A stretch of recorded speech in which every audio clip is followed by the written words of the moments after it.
Assalamualaikum warahmatullahi wabarakatuh. Waalaikumsalam warahmatullahi wabarakatuh. A'udzu billahi minasy syaithanir rajim. Bismillahirrahmanirrahim. Wal 'asri innal insana lafi khusr illa alladzina amanu wa 'amilus shalihat wa tawasaw bil haqqi wa tawasaw bis sabr. Shadaqallahul azim. Saudara-saudara seiman dan sekeyakinan yang berbahagia, seperti yang sama kita maklum, ada satu kesamaan pandangan dari kita bangsa Indonesia tentang agama, yaitu bahwa agama merupakan hal yang mutlak penting dalam kehidupan ini. Baik dasar negara Pancasila maupun Undang-Undang Dasar 45 seperti yang tercantum dalam pasal 29 ayat 2 seharusnya menjadikan merupakan tempat yang subur bagi tumbuh dan berkembangnya kehidupan beragama di negara yang kita cintai ini. Namun dalam kenyataannya, tidak semua orang yang mengatakan agama itu penting lalu mau hidup mengikuti aturan agama. Lebih celaka lagi kalau agama hanya sekedar dijadikan lipstik, pemanis bibir, penghias hidup. Agama cuma sekedar seminar, muktamar, kongres atau tulisan besar-besar, tetapi yang tidak pernah terwujud di dalam kehidupan nyata sehari-hari. Oleh karena itu, dalam rangka ikut serta memantapkan kehidupan beragama di negara yang kita cintai ini, pada pertemuan kita kali ini saya akan mencoba menjelaskan bagaimana seharusnya sikap seorang muslim terhadap Islam. Ayat yang saya bacakan di awal tadi merupakan surah terpendek ketiga dalam Al-Quran sesudah surah Al-Kautsar dan surah Al-Ikhlas, di mana Allah Subhanahu wa Ta'ala menyatakan, demi masa sesungguhnya manusia pasti berada di dalam kerugian kecuali orang-orang yang beriman, beramal saleh, nasihat menasihati di dalam kebenaran, dan nasihat menasihati dengan cara yang sabar. Apabila kita dekati ayat ini, akan segera nampak di dalamnya 4 sikap seorang muslim terhadap Islam.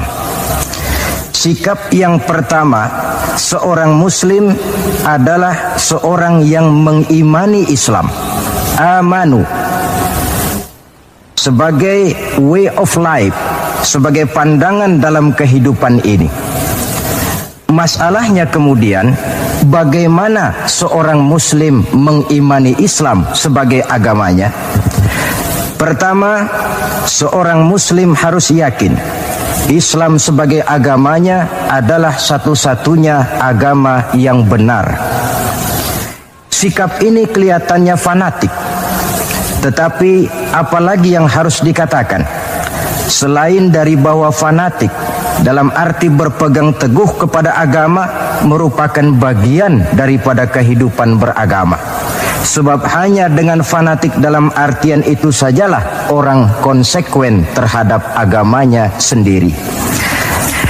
Dan saya kira merupakan satu sikap yang wajar bahwa setiap penganut suatu agama hanya menganggap dan berkeyakinan agamanya sajalah yang benar. Oleh karena itu, kita bukan tidak setuju dengan ungkapan semua agama benar, bukan tidak setuju dengan ungkapan semua agama baik. Bagi kita, kalimat itu belum merupakan kalimat yang sempurna. Semua agama benar bagi penganutnya masing-masing.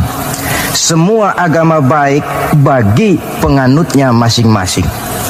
Kalau seorang muslim sudah berkeyakinan bahwa semua agama baik, maka bukan saja tidak diajarkan, tetapi malah bertentangan dengan tuntunan Al-Quranul Karim. Kita lihat misalnya dalam surah Ali Imran ayat 19. Allah menyatakan, Inna dina indallahil Islam. Agama yang diridhoi Allah itu hanya agama Islam. Selanjutnya dalam Ali Imran 85 Allah menjelaskan, "Wa may yabtaghi ghairal islami dinan fala yuqbala minhu fa huwa fil akhirati minal khasirin." Orang yang mencari agama selain daripada Islam, maka agamanya tidak akan diterima dan di akhirat nanti dia akan termasuk ke dalam golongan orang-orang yang merugi. Perkara bahwa kita menghormati orang lain agama itu tentu, apalagi sebagai bangsa yang sedang melaksanakan pembangunan, kita perlu menjaga kesatuan dan persatuan kita sebagai bangsa. Tetapi menghormati orang tidak identik dengan menghormati agamanya. Satu hari, saudara-saudara, ketika Rasulullah Sallallahu Alaihi Wasallam sedang berkumpul dengan para sahabat, lewatlah serombongan orang mengusung jenazah. Rasul berdiri, sahabat ikut berdiri. Ketika jenazah sudah lewat, seorang sahabat memberitahu, "Ya Rasul, yang tadi diusung orang itu jenazah Yahudi. Kenapa Tuhan berdiri memberikan hormat sampai kita juga ikut berdiri?" "Jenazah Yahudi," kata Rasul. "Iya." "Orang bukan itu?"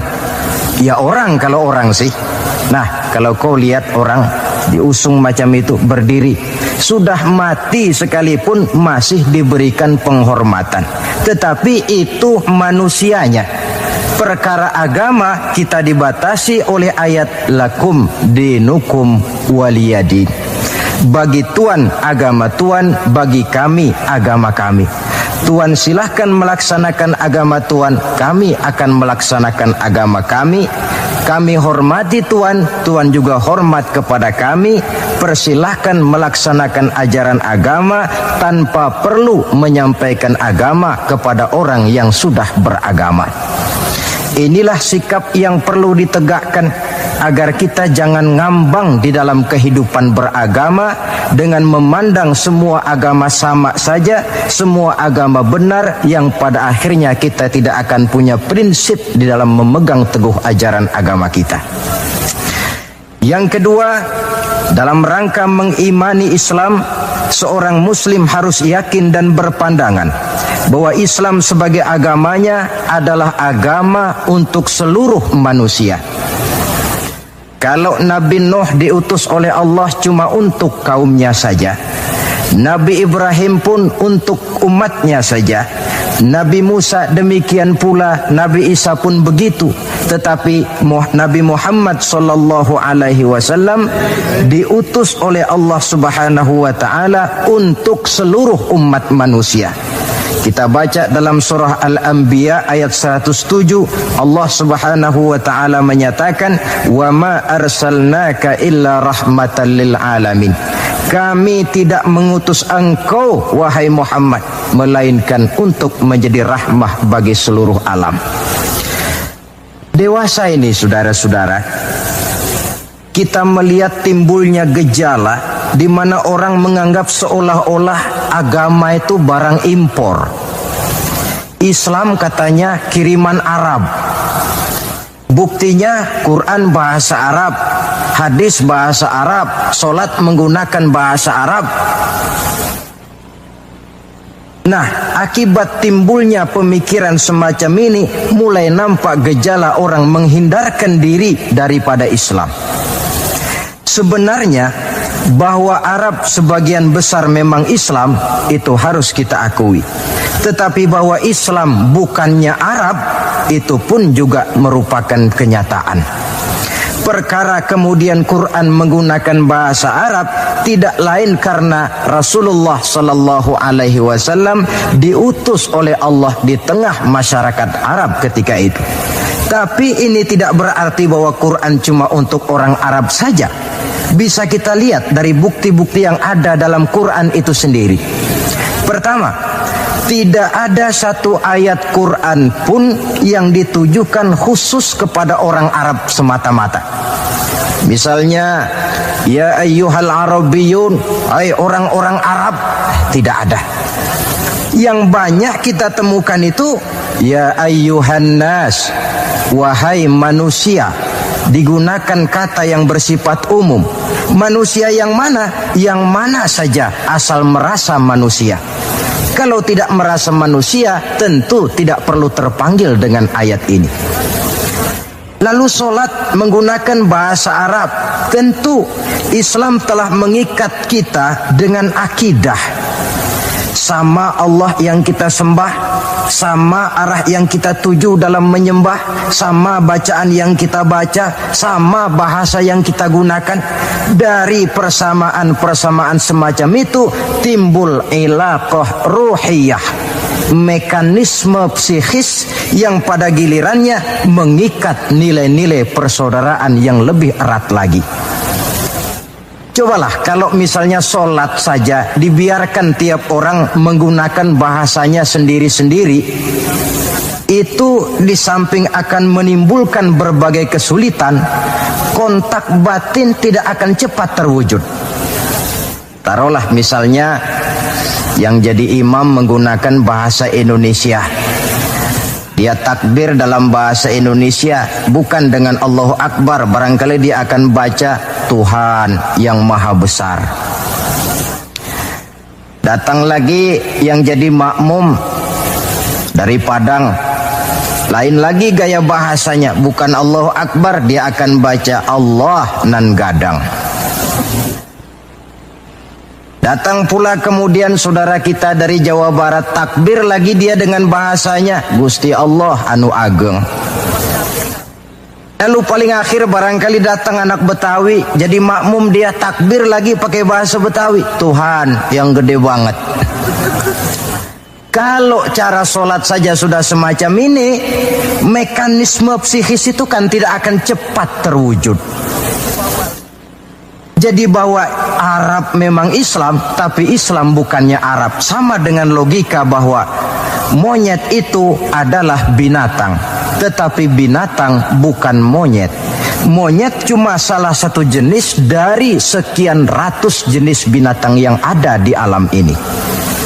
Sebab itu mengikuti Islam tidak berarti mengikuti Arab, tetapi mengikuti kebenaran yang diturunkan oleh Allah Subhanahu wa ta'ala. Maka seorang muslim harus yakin Islam adalah agama untuk seluruh manusia. Yang ketiga, dalam rangkaian mengimani Islam, seorang muslim harus yakin dan berpandangan Islam sebagai agamanya adalah agama terakhir yang dibawa oleh Rasul terakhir. Tidak ada Rasul sesudah beliau dan tidak ada agama lagi sesudah Islam. Dalam surah Al-Ahzab ayat 40 kita temukan penjelasan dari Allah Subhanahu wa ta'ala, "Ma kana Muhammadun aba ahadim min rijalikum walakin Rasulullah wa khataman nabiyyin." Muhammad itu bukan bapak dari salah seorang kamu. Ia adalah utusan Allah dan penutup para nabi. Sebagai konsekuensi daripada ini ialah bahwa jikalau di zaman sekarang ini ada orang mengaku menjadi nabi, ada orang mengaku menjadi rasul, biar serbannya besar, biar jubahnya hebat, biar jenggotnya nyengser sampai ke bawah, biar bahasa Arabnya fasih, mengaku dia menjadi rasul, kita wajib untuk tidak percaya. Sekali lagi, kita wajib untuk tidak percaya. Ini sebagai konsekuensi bahwa kita yakin Islam agama terakhir. Yang keempat, dalam rangka mengimani Islam, seorang muslim harus yakin Islam sebagai agamanya adalah batas kemungkinan.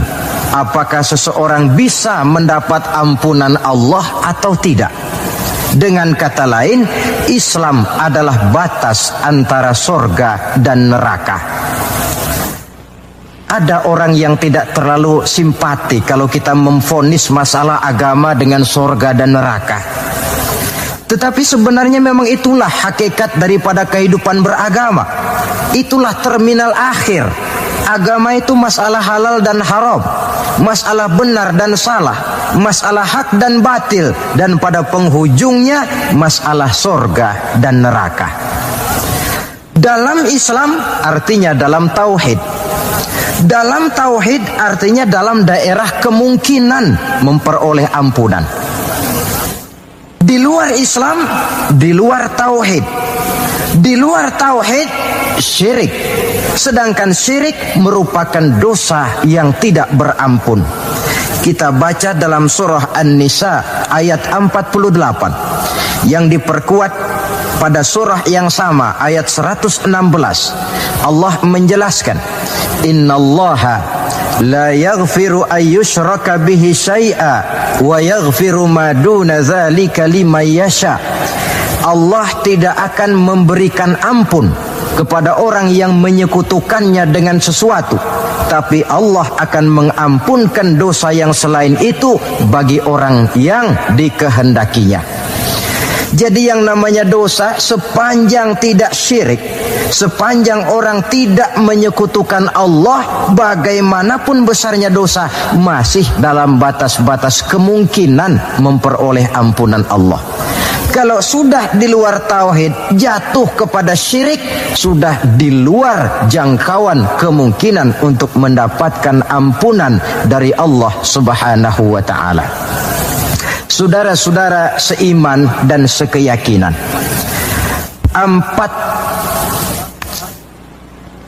empat cara di dalam kita mengimani Islam ini pada gilirannya akan memberikan warna di dalam kehidupan kita. Nilai-nilai iman semacam inilah yang kita kehendaki agar kita selamat daripada kerugian seperti yang dijelaskan Allah dalam awal surah Al-Asr itu tadi. Nah, sekarang sikap yang kedua. Bagaimana sikap seorang muslim terhadap Islam setelah amanu, setelah dia mengimani Islam? Yang kedua, wa amilus shalihat. Seorang muslim adalah seorang yang mengamalkan Islam. Sebab apa? Kita tentu maklum, iman konsepsi ideologis yang bersifat abstrak. Sedangkan amal refleksi yang ditimbulkan oleh nilai-nilai iman itu. Iman ibarat strom, tidak nampak oleh pandangan mata zahir. Kita tidak bisa melihat strom itu. Yang bisa kita lihat gejala yang ditimbulkan oleh strom, baik dalam bentuk terang misalnya, suara, gema, gerak, dan sebagainya. Iman tentu saja tidak kelihatan, tapi bisa dinilai dari amal yang dikerjakan oleh orang. Artinya, kalau ada iman, tentu dia beramal. Iman mendorong manusia untuk beramal. Itulah sebabnya dalam banyak ayat-ayat Al-Quran, kata-kata amanu selalu berangkaian dengan wa amilus shalihat. Amanu wa amilus shalihat, sebagai pertanda bahwa iman dan amal merupakan hal yang tidak terpisahkan satu sama lain. Nah, untuk bisa hidup mengamalkan Islam, tentu harus didahului dengan mengilmui Islam. Sebab bagaimanapun juga mengamalkan Islam tanpa didasari oleh mengilmui Islam, maka besar kemungkinan amaliyah kita akan sia-sia adanya. Yang akan rugi tentu kita sendiri. Oleh sebab itu, setelah mengimani Islam, kita berkewajiban mengamalkan Islam dengan didahului oleh pengetahuan tentang Islam. Jangan sampai seperti yang nampak banyak sekarang ini, di mana orang memandang Islam itu seperti orang buta mengenal gajah. Ini yang barangkali dalam istilah para sosiolog disebut dengan frame of reference, kacamata pandangan yang salah. Ada 3 orang buta dilepas ke kebun binatang, disuruh kenal gajah. Saya yakin laporannya pasti lain-lain. Orang buta pertama datang, lapor Pak, yang namanya gajah kecil panjang seperti ular. Kenapa dia laporan macam ini? Sebab kebetulan yang dia pegang ekornya. Datang orang buta kedua, ngotot. Salah Pak, itu tidak betul. Yang paling betul saya Pak. Kalau gajah itu Pak, kecil, besar, tipis, lebar, seperti kipas. Sebab apa? Karena kebetulan yang dia pegang telinganya. Lalu orang buta ketiga datang, lebih ngotot lagi dari yang kedua ini. Pak, dua-duanya Pak salah, tolol bin goblok. Yang paling betul itu saya Pak. Yang namanya gajah itu Pak, besar tinggi macam pohon kelapa. Sebab apa? Kebetulan yang dia pegang kakinya. Salahkah mereka? Tidak salah, cuma datanya belum lengkap. Baru kenal ekor gajah sudah berani mengambil kesimpulan itulah gajah. Yang satu baru kenal telinga gajah sudah menarik konklusi itulah gajah. Dan yang lain baru tahu dan baru kenal kaki gajah sudah mengemukakan pendapat itulah dia gajah. Buat orang yang sudah kenal betul gajah, tentu dia ditertawakan. Bagi orang yang belum kenal gajah, dia menyesatkan. Hal semacam ini bukan saja tidak mendidik, tetapi pada akhirnya akan membingungkan orang yang belum kenal kepada gajah. Dengan kata lain, di dalam mengilmui Islam, kita harus berupaya melihat dan memandang Islam itu secara totalitas, secara keseluruhan, memandang dan melihat Islam dari berbagai seginya. Sehingga dengan demikian akan terbuka nuansa pandangan mata kita melihat kebesaran, kelengkapan dan kesempurnaan daripada ajaran agama kita sendiri. Nah, kalau nilai-nilai iman diwujudkan dan dibuktikan dengan pengamalan kita tentang Islam, barulah nilai iman kita itu beroleh wujudnya yang konkret di dalam amalan-amalan kita sehari-hari. Tanpa itu, iman cuma tinggal sekedar kata. Akidah cuma tinggal sekedar keyakinan dan fondasi yang tanpa perwujudan di dalam realita kehidupan ini. Demikian sikap yang kedua. Lalu yang ketiga, saudara-saudara, setelah mengimani Islam, kemudian mengamalkan Islam, seorang muslim harus mendakwahkan Islam. Tawasau bil haqqi, nasihat menasihati di dalam kebenaran. Pada hakikatnya setiap kita ini mubaligh. Setiap kita berkewajiban menyampaikan dakwah kepada orang yang belum atau kurang mengetahui suatu persoalan yang kebetulan kita lebih mengetahui tentang itu.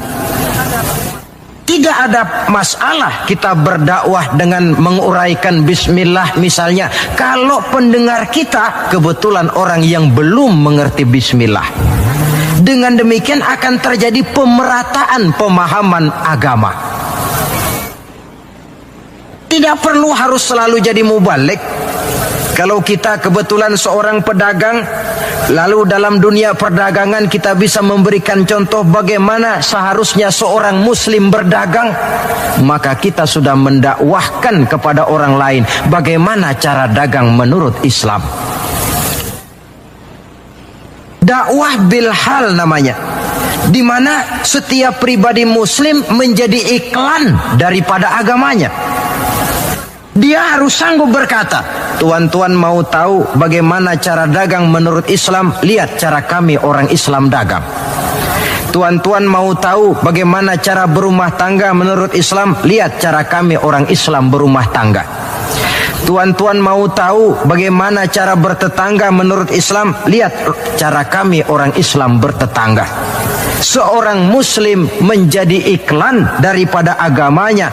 Dakwah bil hal, dakwah dengan perbuatan langsung, memberikan contoh kepada masyarakat bagaimana tuntutan kehidupan beragama yang kita laksanakan dalam kehidupan sehari-hari.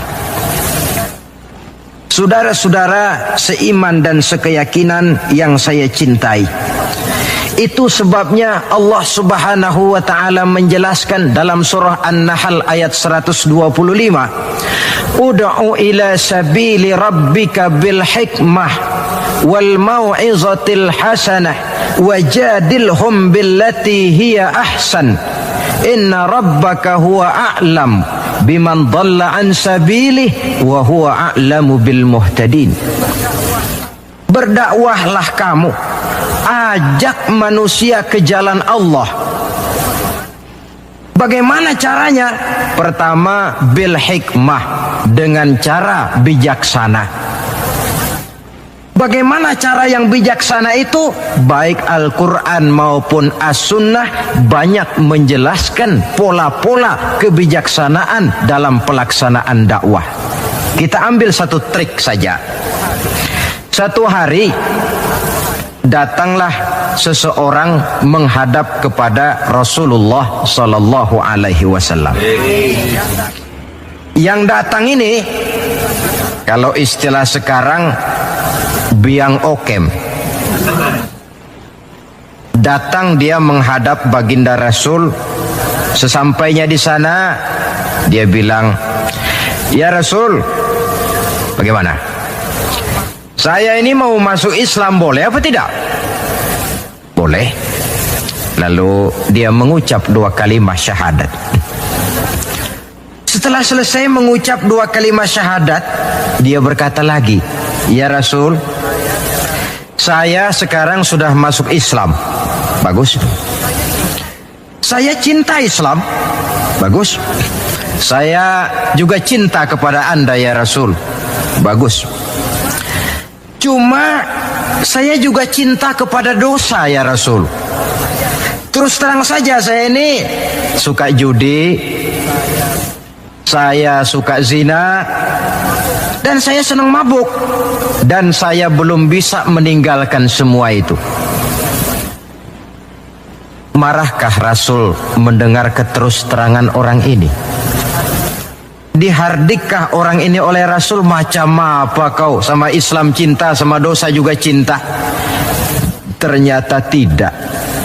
Mendengar keterus-terangan orang ini, baginda Rasul tersenyum. Seraya bersabda, "La ba'sa bi." Tidak apa-apalah. "Jadi kau senang zina?" "Iya." "Mabuk?" "Wah, hampir tiap malam saya teler." "Judi?" Itu lagi hobi saya." "Dan kau belum bisa tinggal semua itu?" "Belum ya Rasul." "Tidak apa-apalah. Cuma begini saja. Mau tidak kau janji dengan saya?" "Apa ya Rasul?" "Mulai sekarang kau akan meninggalkan dusta. Kau akan jadi manusia jujur, jangan bohong. Satu itu saja yang saya minta. Sanggup?" "Cuma itu ya Rasul." "Cuma itu?" Saya kira apa? Kalau cuma urusan gak bohong sih gampang lah itu. Sanggup saya." "Sanggup?" "Sanggup." "Mari berjanji." Dijabat tangannya oleh Rasul, berjanji tidak akan bohong dia. Dalam perjalanan pulang, orang ini berkata dalam hati, "Ma ashala ma talaba hadzan nabil karim." Alangkah mudahnya permintaan Rasul ini. Saya sudah berterang-terangan suka judi, suka zina, suka mabuk. Tidak disuruhnya meninggalkan semua itu, cuma diminta jangan bohong saja. Dia kira orang nggak bohong itu gampang. Padahal, saudara, Nabi Ibrahim itu satu hari pernah nangis. Allah tegur Ibrahim, "Kenapa nangis kamu ini?" Kata Nabi Ibrahim, "Ya Allah, bagaimana saya tidak nangis? Saya ingat-ingat Nabi Adam itu dosanya cuma 1, tidak boleh makan buah khuldi, dia makan. Kau begitu murka, kau usir dia dari surgamu.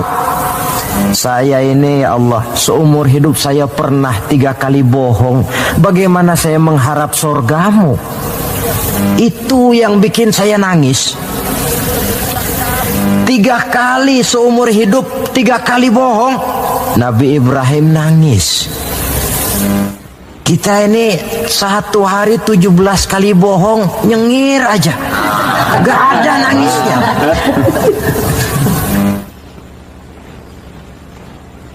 Saudara hadirin, demikianlah orang ini pulang ke rumah dengan satu anggapan dalam hatinya bahwa apa yang diminta oleh Rasul adalah sesuatu yang mudah. Lalu hari-hari pun berlalu, berganti dengan minggu, minggu pergi, datanglah bulan. Sampai pada suatu hari ketika orang ini sedang berjalan, dia melihat seorang perempuan dengan paras yang cukup cantik. Datang syahwatnya. Rupanya orang ini termasuk kelas tegangan tinggi juga.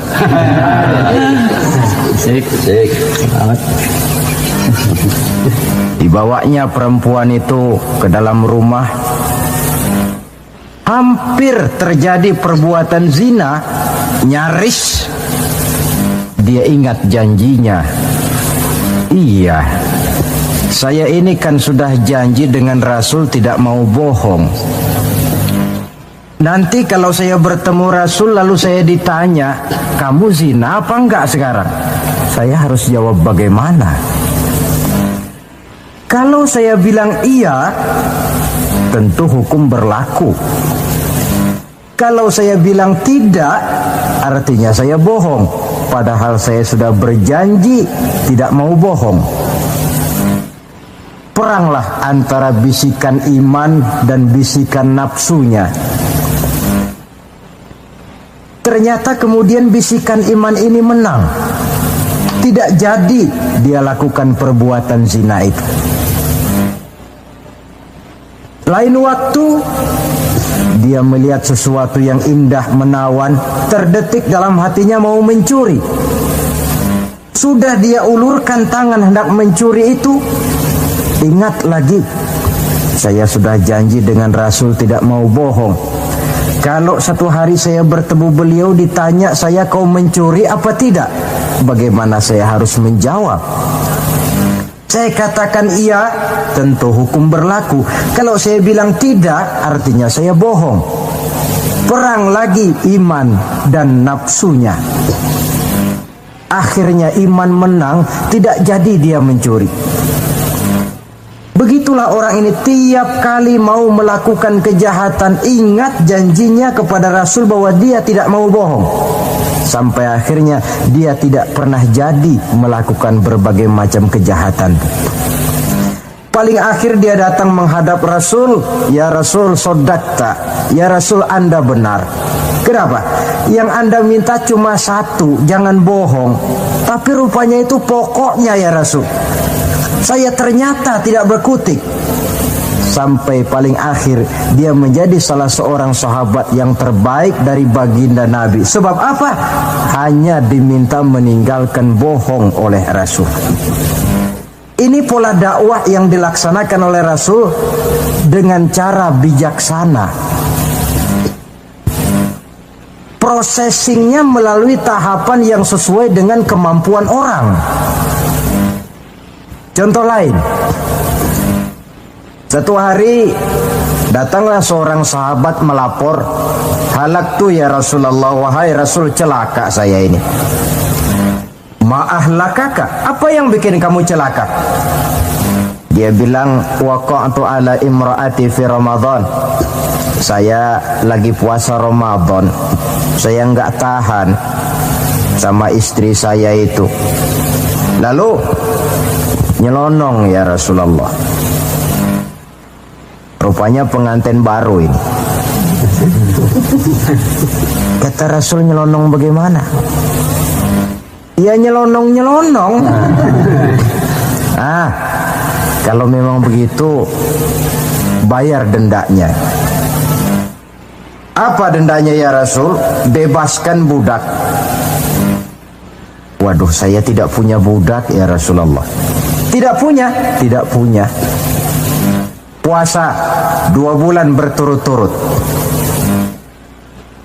Ya Rasul, tidak kuat saya. Tidak kuat? Tidak kuat. Jangankan yang 2 bulan, yang sebulan aja nyelonong. Bagaimana yang 2 bulan? Saya tidak sanggup ya Rasul. Kalau memang tidak sanggup juga, beri makan 60 fakir miskin, satu orang satu mud. Ya Rasul, jangankan memberi makan 60 fakir miskin, istri saya ini di rumah 1 hari masak, 3 hari libur. Saya ini orang susah. Lagi pula saya pikir orang ini kebangetan juga, sudah melarat sama larangan kok berani. Rasul tersenyum kemudian masuk ke dalam kamar. Keluar lagi beliau membawa sekeranjang kecil kurma. Kalau kau memang tidak punya apa-apa, bawa pulanglah ini, sedekahkan kepada orang-orang miskin di kampungmu sebagai pembayar dendamu. Ya Rasulullah, apa lagi? Di kampung saya itu yang paling miskin saya. Bukan main. Akhirnya Rasul cuma senyum, beliau bilang, ya sudah, bawa pulanglah nih, beri makan anak istrimu di rumah. Sudah melanggar larangan, dapat korma pula. Pola kebijaksanaan semacam ini menunjukkan elastisitasnya watak Islamil. Tidak kalau sudah begitu ya mesti begitu. Kita sajakan besar ini lewat tahapan. Begitu lahir kita cuma minum air susu ibu. Meningkat besar sedikit baru kita makan pisang. Bila sudah besar lagi, agak besar lagi, baru bubur. Sudah besar betul, baru makan nasi. Lebih besar lagi, barangkali termasuk jengkol dan sebagainya. Bayangkan kalau orang begitu lahir sudah dikasih jengkol, itu tidak bijaksana kan, akan rawan akibatnya. Pendeknya, dengan dakwah cara bijaksana ini, jangan memancing ikan pakai anggur.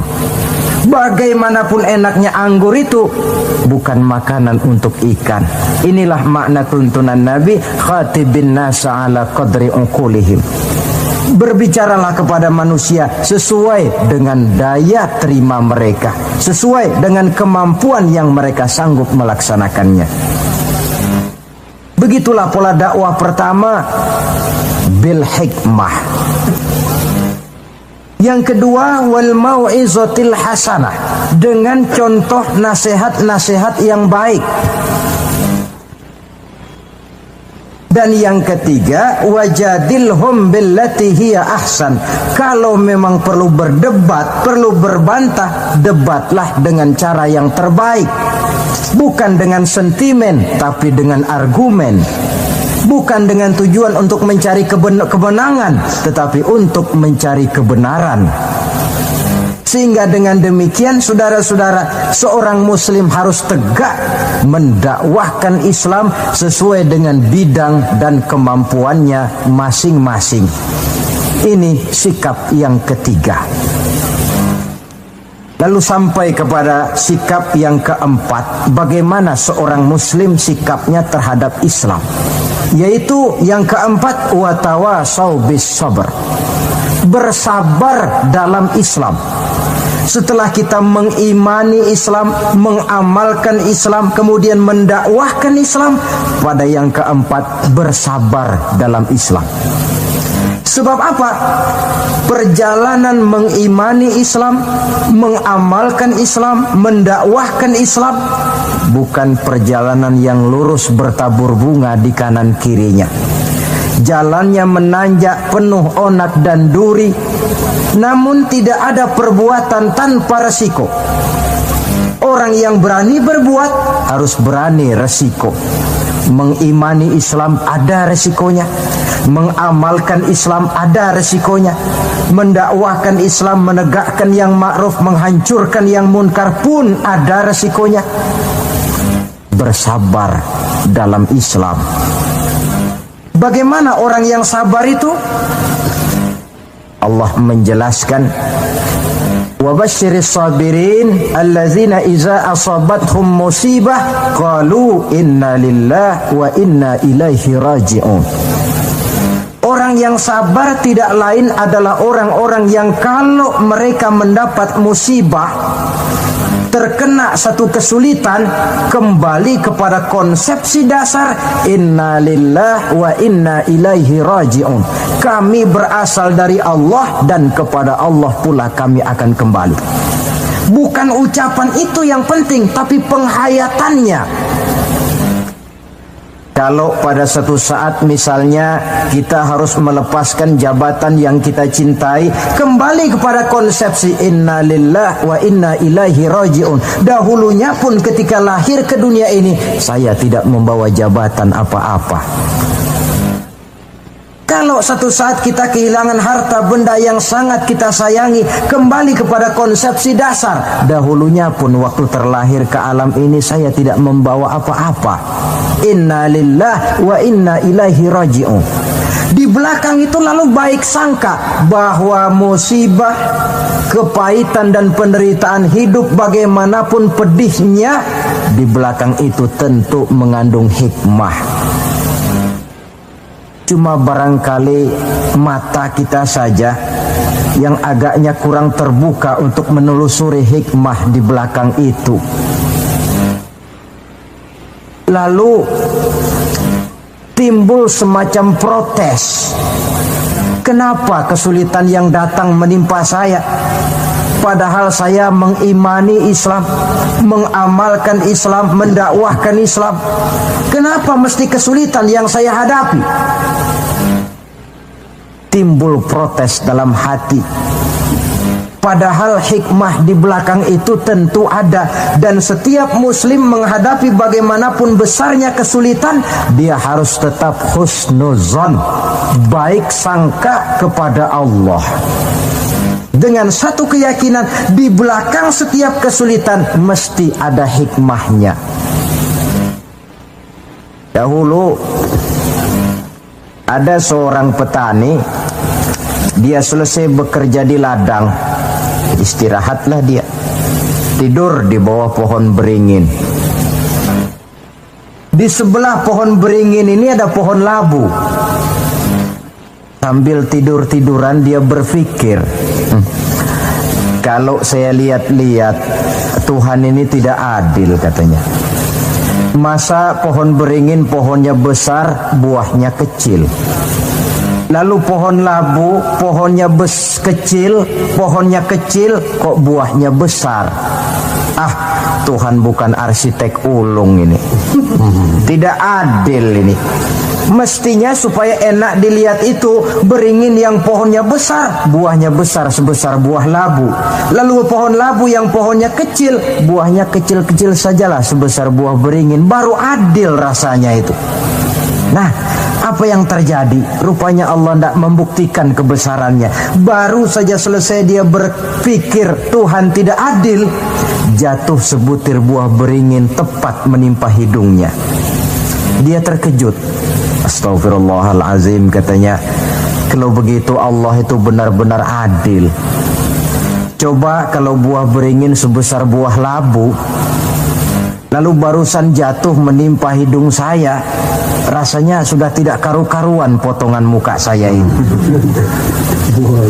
Baru terbuka pandangan matanya, baru terlontar perkataan Allah Maha Adil setelah dia bertemu dengan pengalaman yang dia rasakan sendiri. Jadi di belakang segala kesulitan itu ada hikmahnya. Di belakang segala kepahitan hidup itu ada manisnya. Maka Allah membimbing kita bersabar dalam mengimani Islam, mengamalkan Islam, dan mendakwahkan Islam. Konsepsi kesabaran kembali kepada satu keyakinan, semuanya datang dari Allah, semuanya pun bakal kembali juga kepada Allah. Kita bisa hidup, berbuat banyak, menjadi ini dan itu, berusaha segala macam, lantaran kita hidup. Kita hidup ini lantaran ada roh dalam jasad kita. Ruh ini pun sebenarnya kita bukan hak milik mutlak, cuma sekedar hak pakai saja. Kapan waktu diambil oleh si sang pemilik mutlak, tidak ada kekuasaan kita untuk mencegahnya. Yang paling vital macam itu pun tidak ada kemampuan kita mempertahankannya. Apalah lagi yang menempel dalam hidup seperti harta, jabatan, dan lain sebagainya. Roh saja kita sudah tidak mampu mempertahankannya. Saudara hadirin yang berbahagia, maka keuntunganlah yang akan diperoleh bagi mereka yang sabar, tabah, ulet dan tahan uji menghadapi segala macam ujian dan cobaan di dalam dia mengimani, mengamalkan dan mendakwahkan Islam. Barangkali orang bertanya, kenapa sih kok orang-orang yang beriman saja yang kelihatannya banyak sekali diuji? Nah, itulah yang masalahnya memang. Justru yang beriman yang diuji. Lagi pula kalau tidak ada imannya, yang mau diuji apanya dong? Tidak ada. Dalam logika sehari-hari jelas saja yang ulangan itu anak sekolah. Kalau tidak sekolah, kira-kira ulangan apa tidak? Ya. Kan tentu tidak. Mau naik kelas berapa, mau sekolah saja tidak. Justru yang beriman itu yang diuji, yang hidupnya mengimani Islam, mengamalkan Islam, mendakwahkan Islam. Makin tinggi kualitas iman, makin berat cobaan dan ujian itu. Sehingga Allah menjelaskan, ahasiban nasu ayyutraku ayyakulu amanna wa hum la yuftanun. Adakah manusia menyangka mereka akan dibiarkan saja mengatakan amanna, kami mengimani Allah, kami mengimani Islam, wa hum la yuftanun, padahal mereka belum diuji lebih dahulu. Artinya, jikalau kita sudah berani berkata saya iman kepada Allah, saya mengimani Islam dengan sepenuh keyakinan, siap-siaplah menghadapi cobaan dan ujian. Dan yang namanya cobaan ini tidak selalu yang berbentuk susah. Wa nabluukum bil khairi wasyarri, kata Allah, kami akan coba, kami akan uji kamu dengan yang enak dan dengan yang tidak enak. Jadi bukan cuma sakit cobaan, sehat juga ujian. Bukan cuma miskin ujian, kaya pun cobaan. Tidak punya uang, cobaan. Banyak uang, ujian. Tapi kan belum pernah kita dengar ada orang bilang, Pak, saya lagi diuji oleh Allah. Kenapa? Uang saya lagi banyak, Pak. Belum ada orang berkata macam begitu. Kalau sudah bangkrut, pailit, nah barulah dia merasa diuji Allah. Dan dalam kenyataan banyak orang lulus ketika diuji dengan kemiskinan, tapi gagal berantakan setelah dia dicoba dengan kekayaan. Banyak yang ingat Allah dikala dia sakit, dan manakala dia sudah sehat, Allah pun dilupakan. Ketika miskin dia hamba Allah, setelah kaya pindah menjadi hamba harta. Ketika dia orang biasa, dia hamba Allah. Naik pangkat, punya jabatan, pindah budak pangkat, budak jabatan. Tidak sesuai lagi antara ucapan dan perbuatannya. Baik, barangkali kita bercermin dari kehidupan seorang nabi, yaitu Nabi Ayub alaihi salam. Beliau ini orang kaya. Iblis itu paling tidak senang kalau ada orang baik. Dia lapor, wahai Allah, hambamu yang namanya Ayub ini dia rajin ibadah cuma karena kaya saja kau berikan harta. Coba kalau dia bangkrut, jatuh miskin, rasanya dia berhenti ibadah. Ah, Iblis, aku tahu Ayub itu hambaku yang ikhlas. Saya buktikan ya Allah, silakan. Turunlah iblis ke alam ini. Mula pertama yang dia rusak adalah harta benda Nabi Ayub. Sawah ladang dibikin rusak, binatang ternak binasa. Sehingga dalam waktu relatif singkat jatuhlah Nabi Ayub dari orang paling kaya menjadi orang paling miskin. Kalau orang miskin jadi orang kaya, itu rasanya tidak terlalu, ya paling-paling lupa diri. Tapi kalau sudah dari kaya, tahu-tahu jatuh miskin, ini yang kalau kurang-kurang kuat kan bisa mengalami semacam mental breakdown, mengalami komplikasi. Waktu itu Nabi Ayub sedang ibadah di mihrab dalam masjid, datang iblis. Saudara Ayub, iya, sedang ibadah ya? Iya. Menyembah Allah? Iya. Tahu nggak kau ini? Kenapa? Allah yang sedang kau sembah ini dia sudah bikin miskin kamu.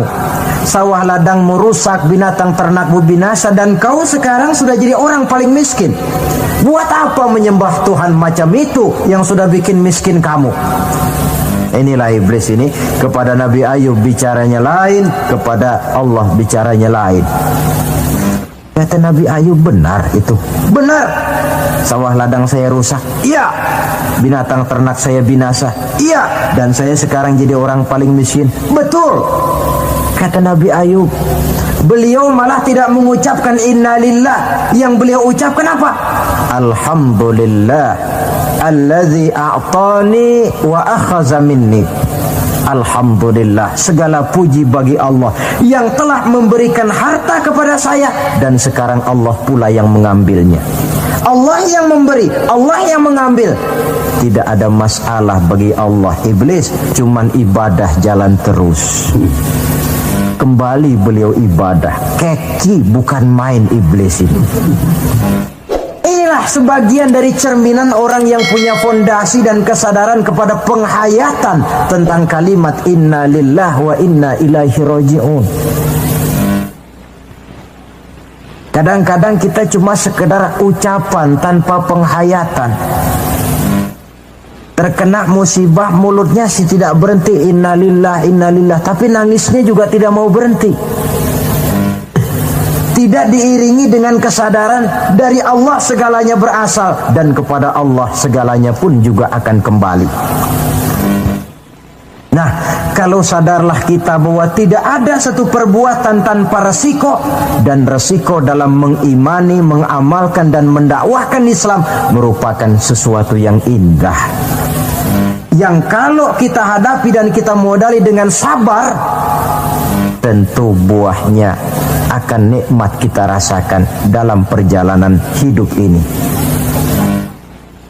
Tanpa kesabaran, maka boleh jadi usaha kita pun akan sia-sia. Bukankah Imam Ali karramallahu wajhah pernah mengatakan, haqqun bila nizamin yaghlibuhul batil binizamin. Kebenaran yang tanpa nizam, tanpa kesabaran, tanpa taktik dan strategi dapat dengan mudah dihancurkan oleh kebatilan yang menggunakan taktik dan strategi. Tentu kita menginginkan nilai-nilai Islam ini tegak di masyarakat. Tapi ini merupakan processing yang bukan seperti orang makan pisang. Hari ini dimakan, hari ini kenyang, dan hari ini juga kadang-kadang bisa keluar lagi. Perjuangan menegakkan nilai-nilai Islam ini satu proses yang panjang. Seperti juga telah dijelaskan oleh kehidupan perjuangan Nabi, para sahabat, dan selanjutnya. Tidak merupakan satu proses yang sekali jadi. Itu sebabnya ditutup surah Al-Asr ini dengan kalimat tawasau bis sabr. Hendaknya bersabar kita di dalam menegakkan sikap yang dituntut dalam surah Al-Asr itu tadi. Saudara-saudara hadirin yang saya hormati, dengan demikian 4 sikap telah saya kemukakan. Dari 4 sikap ini ternyata seorang muslim dituntut untuk menjadi pengiman Islam, pengamal Islam, dan pengawal Islam, dengan motif sabar sebagai landasan daripada perjuangan kita mengimani, mengamalkan dan mengawal Islam dengan pelaksanaan dakwah yang sesuai dengan bidang dan kemampuan kita masing-masing. Yang kita harapkan tentunya bahwa nilai-nilai keimanan kita ini mewarnai kehidupan dan menjadi warnanya hidup. Saya kira pun pembangunan akan lebih berhasil, Pancasila akan lebih aman di negara ini kalau dijaga dan dikawal oleh orang-orang yang teguh memegang agama dengan segala konsekuensinya. Mengimani agamanya dan iman itu menjadi warnanya kehidupan. Dengan kata lain, kalau iman ini sudah ikut kemanapun kita pergi dan dimanapun kita berada, itu sebenarnya sumber etika otonom. Bukankah satu bangsa yang baik selalu terdiri dari masyarakat yang baik? Masyarakat yang baik terdiri dari warga yang baik. Warga yang baik terdiri dari keluarga yang baik. Dan keluarga yang baik terdiri dari pribadi yang baik. Nah, pribadi akan menjadi baik kalau dia dikontrol oleh nilai keimanannya. Sebab apa?